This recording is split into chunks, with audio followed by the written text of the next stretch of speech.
Hello dear students. बेटा आज हम चैप्टर 6 समरूप त्रिभुजों के बारे में पढ़ेंगे, सिमिलर ट्रायंगल्स। देखिए, इससे पहले हम छोटे क्लासेस में पढ़ चुके होते हैं सर्वांगसम आकृतियां, कॉन्ग्रुएंट फिगर्स। सर्वांगसम जहाँ हमने मतलब भी सीखा होता है इसका, सभी अंक जिनके बराबर हैं। तो समान आकार व समान माप की आकृतियां सर्वांगसम आकृतियां कहलाती हैं। और क्या होती हैं ऐसी आकृतियां? एक के ऊपर एक रखें तो ये पूरी तरह से ढक लेती हैं। जैसे देखिए, समान रेडियस के आपके दो सर्कल हैं या सेम माप की त्रिभुज है ना, जैसा कि यहाँ देखने में लग रहा है। और हमारी बॉडी में देखिए, एक एक अगर आप देखें है ना, हम अपनी बॉडी को करेंगे तो दोनों आंखें आपको सेम लगेंगी। छोटा बड़ा लगता है उसमें कोई? दोनों हाथ सेम लगेंगे। लेकिन क्या होता है, हाथ आपके दोनों सेम है, लेकिन अगर आप अंगूठे के ऊपर अंगूठा रखोगे तभी दोनों एक दूसरे को ढकेंगे ना, या अंगूठे को छोटी उंगली पे रखोगे तब नहीं ढकेगा। तो ऐसा ही इसको हम कहते हैं मैथ्स में संगत चीज। बेटा संगत हम पैरेलल लाइंस में भी पढ़ते हैं। संगत का क्या मतलब है? जिसके साथ जो पार्ट सेट हो रहा है वही उसके साथ रखा जाएगा, तभी वो एक दूसरे को पूरी तरह से ढकेंगे, है ना। तो देखिए, आज कुछ हम और चीजें सीखते हैं। अब ये बेटा आप अपने आसपास ये सारी चीजें देखते हो ना, बटरफ्लाई, लीव्स हैं, फ्लावर्स हैं ना, तो आप देख रहे हो कि एक जैसे किसी अभी अगर एक फ्लावर का हम कंसिडर करें तो ये जैसे यहाँ पत्ते बने हुए हैं किसी भी एक, है ना, तो आपको क्या लग रहे हैं? इसके पत्ते सभी एक जैसे लग रहे हैं देखने में, या कोई लंबा, कोई छोटा, कोई बहुत, किसी में बहुत सारी लाइन है? ऐसा नहीं होता ना कभी भी। किसी भी एक पेड़ की पत्तियां सब एक जैसे डिजाइन की होंगी। अगर एक के साथ 3 पत्तियां लग रही हैं तो उसमें 3 ही पत्तियां लगेंगी, ऐसा होता है ना। लेकिन वो छोटी बड़ी हो सकती हैं। अब यहाँ देखिए, आपको ये फ्लावर्स दिख रहे हैं, ये छोटे बड़े हो सकते हैं, लेकिन है इसका रूप सेम, है ना। इनकी शेप सबकी सेम है। अब जैसे ये बटरफ्लाई है, शेप बिल्कुल सेम है, लेकिन आकार सेम नहीं है। इनका माप या मेजरमेंट सेम नहीं है। यहाँ पे भी लीव्स देखिए, बिल्कुल सेम, है ना। क्योंकि क्या होता है बेटा, क्योंकि nature is the greatest mathematician. ईश्वर ने सब जगह मैथ्स का यूज किया है। आप भी उसे रियलाइज करेंगे तो आपको बहुत मजा आएगा देखना। क्योंकि देखिए, यहाँ पे भी कोई टेढ़ी मेढ़ी है ना, ऐसा नहीं कि कोई गोल पत्ती बना दी है, कोई चकोर बना दी है ना, इस तरीके है। तो इसमें इसी तरीके का सारा मिक्सअप होगा। इस तरीके की पत्तियां हैं तो इसमें देखिए इसी सेम डिजाइन में। तो ऐसा जब होता है कि समान शेप तो हमें सेम लगती है, लेकिन मेजरमेंट छोटा बड़ा हो सकता है, तो हम ऐसी चीजों को मैथ्स में बेटा समरूप आकृतियां कहते हैं, सिमिलर फिगर्स, है ना। अब देखिए और पढ़ते हैं इसके बारे में। तो इसकी क्या डेफिनेशन बनेगी? दो आकृतियां समरूप कहलाती हैं यदि उनका आकार एक जैसा हो। माप एक जैसा नहीं, माप एक जैसा होता है तो वो सर्वांगसम बन जाती हैं। लेकिन अगर आकार एक जैसा, शेप एक जैसी है बिल्कुल, तो वो कैसी होंगी? समरूप। जैसे हम कहते हैं ना, मदर और डॉटर को भी कहते हैं कि बिल्कुल एक जैसी हैं, पर वो क्या बिल्कुल एक जैसी नहीं होती ना, देखने में उनका रूप रंग एक जैसा होता है। तो हम ऐसी फिगर्स को मैथ्स में समरूप या सिमिलर फिगर्स कहते हैं। अब देखिए, दो सर्वांगसम आकृतियां हमेशा समरूप होंगी, क्योंकि उनका तो आकार भी सेम है, माप भी सेम है, तो वो समरूप तो होंगी ही होंगी। लेकिन अगर इसका उल्टा हम देखें, समरूप आकृतियां सर्वांगसम होना जरूरी नहीं होता, क्योंकि समरूप तो छोटी बड़ी हो सकती हैं। अब और क्या है इसमें बेटा? समान भुजाओं वाले समबाहुभुज हमेशा समरूप होते हैं। जैसे वर्ग है ना, वर्ग की भुजाएं बराबर होंगी, शेप उसकी सेम लगेगी, छोटी बड़ी हो सकती हैं, तो समरूप तो होंगे वो। सर्वांगसम कब होंगे? जबकि भुजाओं का माप भी एक जैसा होगा, अदरवाइज वो समरूप है। ऐसे समबाहु त्रिभुज हमेशा समरूप होंगे, सिमिलर होंगे। और लेकिन सर्वांगसम कब होंगे? जब उनका माप एक जैसा हो। सभी वृत्त समरूप होते हैं, सर्कल्स आर सिमिलर ऑलवेज। इसका देखिए चिन्ह भी अलग होता है। सर्वांगसमता के लिए हम ये साइन लगाते हैं और इसके नीचे इक्वल का साइन। समरूपता में हम सिर्फ इस साइन का यूज करते हैं। देखिए इसको बनाते हैं ऐसे, लाइक दिस। अब ये हमारे सामने कुछ फिगर्स हैं बेटा, आप देखिए ये रेखाखंड है, ये भी एक रेखाखंड और ये भी। इसमें से आपको पता चल रहा है कि कौन सी सर्वांग सम होंगी और कौन सी समरूप होंगी। देखिए ये 6 सेंटीमीटर का, ये 6 सेंटीमीटर का और ये 8 सेंटीमीटर का। तो इसका मतलब ए बी और सी डी क्या है? ए बी और सी डी कैसे है? सर्वांग सम है ना। लेकिन ए बी और ई एफ कैसे है?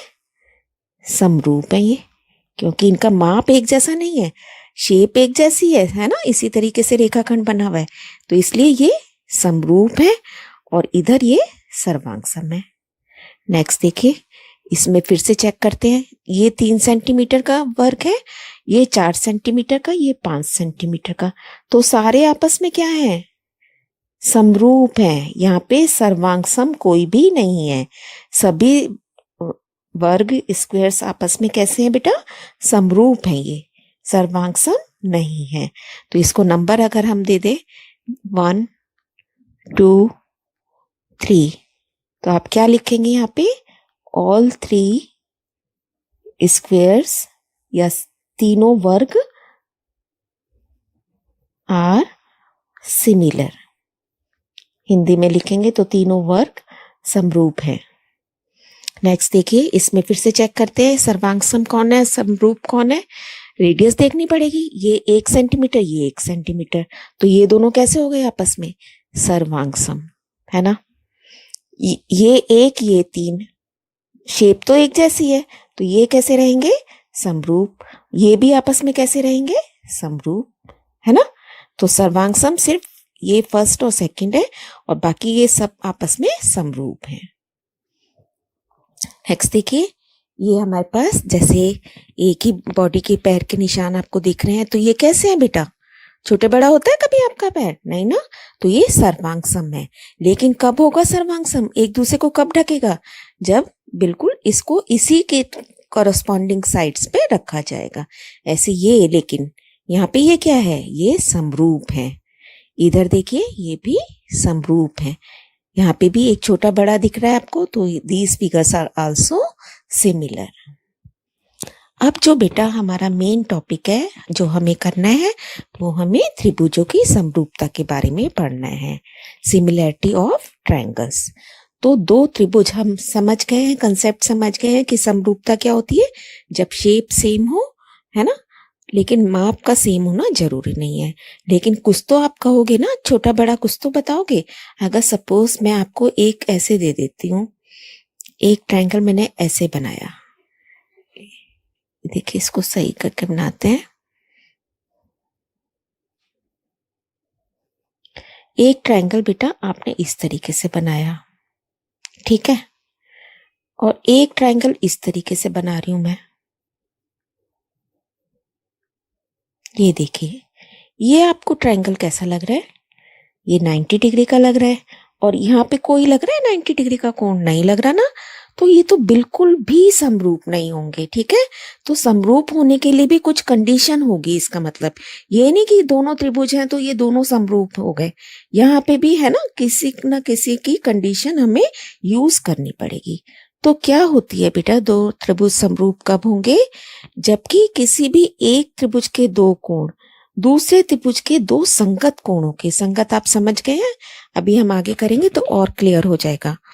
तो 2 संगत कोणों के बराबर हो, यानी कि 2 कोण अगर हम दोनों त्रिभुजों में बराबर कर दें तो हम इजीली कह सकते हैं कि ये दोनों त्रिभुज समरूप हैं या सिमिलर हैं। और दूसरी कंडीशन क्या होती है कि इनकी भुजाएं सभी संगत भुजाओं के समानुपाती होनी चाहिए। समानुपाती का क्या मतलब है बेटा, कि अगर मैं इसकी मान लीजिए 2 भुजाएं है यहाँ पे, और 2 2 3 4 है, और यहाँ पे मैं कर देती हूँ इसकी 4 6 8, यानी कि डबल कर देती हूँ। एक छोटा ट्रायंगल है ना, इसका डबल मैं यहाँ कर देती हूँ, डबल कर देती हूँ, ट्रिपल कर देती हूँ, या आधा कर देती हूँ, तभी ये दोनों त्रिभुज समरूप कहलाएंगे। जैसे यहाँ था इस केस में, यहाँ पे कोण तो बिल्कुल बराबर नहीं है, तो ये दोनों त्रिभुज समरूप नहीं है। और ऐसी इसकी साइड भी बिल्कुल, अगर कोई इसमें कोई अनुपात से चल रही है, इसमें कुछ और चल रहा है, तो वहां पे भी ये समरूप नहीं होंगे। तो समरूप होने के लिए हमें क्या होना जरूरी है? देखिए तीनों कोण बराबर होंगे, दो कोण बराबर होने से ही तीनों कोण आपके बराबर हो जाते हैं। पता ही होगा आपको कि दो कोण अगर बराबर है तो तीसरा भी दोनों में इक्वल ही निकलेगा, इसलिए हम इजीली कह सकते हैं कि तीनों ही कोण बराबर हैं। A will be equal to D, B equal to E, C equal to F. और ऊपर हमने क्या लिखा है, ए बी सी समरूप है डी ई एफ के। कैसे, देखिए ए बी सी ये ट्रायंगल है, ये डी ई एफ है। तो जब हम इसका नाम लिख रहे हैं बेटा, तो अगर ए के पहले मैंने डी लिखा है, इसका मतलब ए डी के बराबर है, बी ई के बराबर है और सी एफ के बराबर है। ऐसा ही हम सर्वांग में भी करते थे, लेकिन यहाँ तो बिल्कुल बहुत ही आपको बिल्कुल केयरफुली इस चीज का ध्यान रखना है बेटा। ए बी साइड जो है, फर्स्ट पेयर जो है वो यहाँ के फर्स्ट पेयर के इक्वल होना चाहिए, डी ई के बराबर। बी सी जो सेकंड पेयर आपको दिख रहा है, that will be equal to E F, and the third pair A C will be equal to D F. Equal नहीं है, ये प्रपोर्शनेट है, हम समान अनुपात में है। These sides are not equal, they may be equal but they are in equal ratios. तो देखिए बेटा, यहाँ हम फिर से समझने की कोशिश करते हैं कि संगत का क्या मतलब है। पहले हम देखते हैं कि कौन कौन से एंगल इसमें हमें क्या, हम इसकी स्पेशलिटी यहाँ पे यूज कर सकते हैं कोई। देखिए ये 70 डिग्री का कोण है, ये है ना, तो इसमें भी एक 70 का बन रहा है, लेकिन इसमें यहाँ 30 का दिया हुआ है, यहाँ 80 का दिया हुआ है। तो अभी हमारा काम नहीं बन रहा। हम देखते साथ अगर आप ये कह दोगे कि नहीं मैडम आपने दो एंगल्स बोले थे, तो यहाँ तो दोनों एंगल्स बराबर नहीं है। नहीं बेटा, आप इसका थर्ड एंगल फाइंड आउट कीजिए। ये 70 और 30 100 हो गए, 100 और तीसरा एंगल कितने का बचा यहाँ पे, 80 का। अब यहाँ पे भी तीसरा एंगल निकालते हैं इसका। 70 और 80 कितने हो गए बेटा, 150, और तीसरा एंगल आपका कितना बचा, 30 डिग्री का। अब बताइए, अब तो तीनों एंगल सेम हो गए, है ना, हमें तो सिर्फ दो ही एंगल सेम चेक करने थे। इसका मतलब ये दोनों त्रिभुज आपस में समरूप हैं। तो अब हम इसका नाम लिखेंगे, ध्यान से देखिए। पहले तो आपने ए बी सी ही लिख लिया, पहले में कोई दिक्कत नहीं है। फिर इसका समरूप का साइन लगाया, त्रिभुज लिखा। अब आप ध्यान से देखेंगे, ए के कॉरस्पॉन्डिंग कौन सा एंगल जा रहा था, 80 डिग्री का, आपके पास जा रहा है एफ। तो आप यहाँ पे क्या लिखेंगे, एफ। नेक्स्ट है, आपने यहाँ पे बी लिखा है। अब आपने यहाँ बी लिखा है, बी कितने का है, 30 का। तो 30 कौन सा बन रहा है यहाँ पे, डी। तो अब आप मैं क्या लिखूंगी यहाँ पे बेटा, डी। अब तीसरा कौन सा बच गया ऑटोमेटिकली, ई। ठीक है, तो ये बात आपको बहुत ही ध्यान रखनी है। आपको पता ही है कि एमसीक्यू टाइप हमारे पास क्वेश्चन आएंगे, तो वहां हमें ये क्वेश्चन ही पूछे जाएंगे इस टाइप के। फिर से अब हम त्रिभुजों के बारे में सीख चुके हैं। अब आप चेक कीजिए कि कौन से सर्वांग है और कौन से समरूप है। इसमें से इसकी साइड है 2 4 5 और इसकी भी साइड है 2 4 5। इसका मतलब ये दोनों आपस में कैसे हैं, सर्वांग सम है। तो इसका नाम लिखते हैं, त्रिभुज ए बी सी सर्वांग सम का साइन लगाएंगे। किसके सर्वांग सम है, अब आपको ये देखना है। ए बी 2 के साथ कौन सी साइड जा रही है बेटा, आर क्यू। तो आपने यहाँ पे आर क्यू लिख दिया, ठीक है। अब R B C second side आपकी कौन सी है यहाँ पे, बी सी। बी सी कितनी है, 5। तो यहाँ पे देखिए बी सी कितनी है, बी सी के साथ कौन सी जा रही है, पी आर, है ना, या आर पी या पी आर। तो हम मेरे पास यहाँ पे आर बीच में आना चाहिए था, है ना। तो इसको मैं किस तरीके से लिखूंगी बेटा, इसका मतलब यहाँ पे हमने इसे गलत लिख दिया है।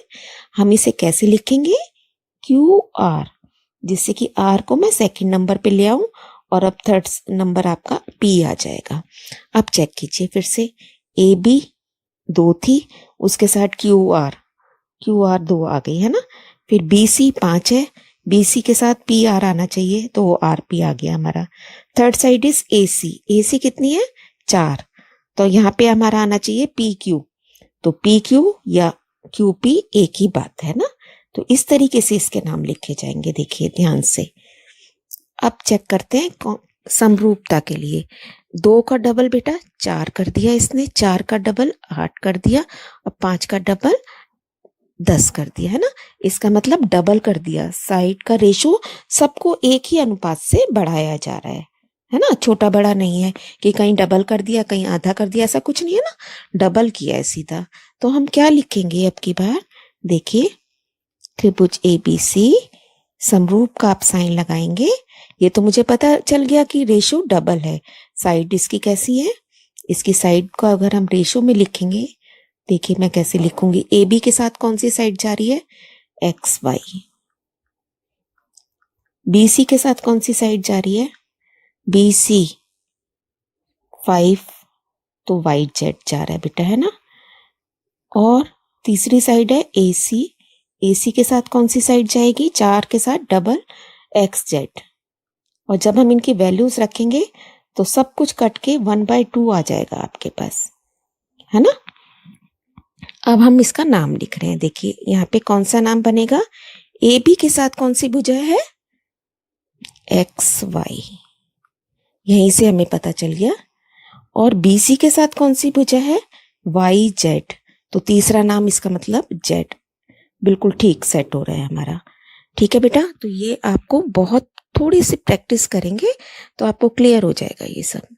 यहाँ देखिए बेटा, इस फिगर में angle Q is equal to angle X, P is equal to Y and R is equal to Z। तो इसी तरीके से हमने इसका नाम लिखा है। Q के साथ X जाना चाहिए, P के साथ Y एंड R के साथ Z। That means triangle QPR is similar to triangle XYZ। ऐसे यहाँ देखिए अलग अलग कलर की लाइन से दिखाया गया है। AB के साथ कौन सी लाइन सेम प्रोपोर्शन में है? YZ। BC के साथ XY और AC के साथ XZ। तो जब हम ट्राइंगल का नाम लिखेंगे तो भी हमारा सेम रेशो साइड का जाना चाहिए। AB के साथ आपकी कौन सी साइड जानी चाहिए? YZ। तो देखिए ZY यहाँ लिखा हुआ है। BC के साथ हमारी YX या XY जानी चाहिए, तो ये भी सही बैठ रहा है हमारा pair. And the third is AC which is equal to XZ।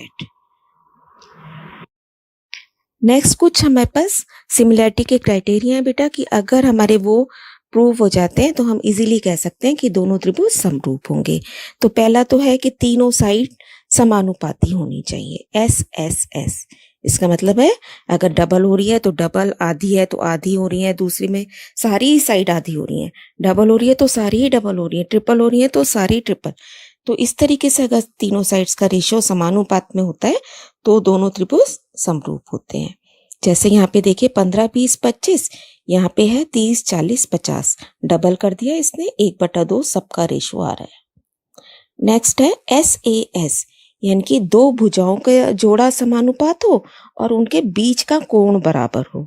SAS हम उसमें भी करते थे ना सर्वांग समता में। इसका क्या मतलब है कि दो जोड़े तो भुजाओं के समानुपाती हों। जैसे 17 का 51 कर दिया बेटा, ट्रिपल कर दिया, है ना। ऐसे 37 का इसने 111 कर दिया, यानी कि 3 गुना कर दिया।